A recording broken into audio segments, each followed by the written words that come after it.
Development ఆగిపోతుందేమో అన్న భయంతో వాళ్ళు ఆ మొక్క అంటున్నారు. అంతే. రాజధాని మారుస్తాడన్న ఫీలింగ్ ఉంటే డెవలప్మెంట్ ఆగిపోతుందన్న భయం వాళ్ళది. బేసిక్ పాయింట్ ఏంటంటే ఈ భయాన్ని అధిగమించాలి, అంతవరకే. సమస్యల్లా ఎక్కడ వస్తుందంటే డెవలప్మెంట్ జరిగితే ఎవడు మారుస్తాడండి? అదే కదా. ఇప్పుడు విజయపట్నంలో ఉన్నట్టు గూగుల్ వచ్చి అమరావతిలో పెట్టమంటే పెడతానంటాడా? పో అంటాడు. అదే కదా. లేకపోతే ఎవడు TCS వాడు ఇక్కడ పెడతానంటాడా? ఎక్కడో ఎందుకు లూలు మాలోడిని వచ్చి అమరావతిలో పెట్టమని చెప్పండి. ఇప్పుడు ఏదో పెడతారట, ఆడికి మళ్ళీ ఎంత భూమి ఇస్తారో తెలియదు.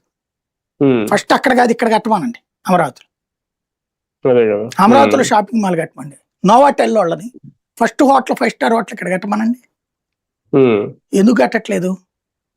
విత్తు ముందా, చెట్టు ముందా, గుడ్డు ముందా, కోడి ముందా? డెవలప్ అయితే వచ్చి కడదాం అనుకుంటారు వాళ్ళు మార్కెట్కి. మార్కెట్ ఉంటే డెవలప్మెంట్, ఇదే వీళ్ళు వస్తే మార్కెట్ వస్తుందని ప్రభుత్వం అనుకుంటుంది, రైతులు అనుకుంటారు. అది కొన్ని రోజులు స్ట్రగుల్ ఉంటుంది. పాపం వాళ్ళ తప్పేం లేదు, వాళ్ళ ఆశ కరెక్ట్, ఎందుకంటే వాళ్ళు త్యాగం చేశారు కాబట్టి. కానీ ఇప్పుడు వాట్సాప్ గ్రూపుల్లో వస్తున్నాయి 1,30,00,000 1200 గజాల ఫ్లాట్ ఇచ్చేస్తామని.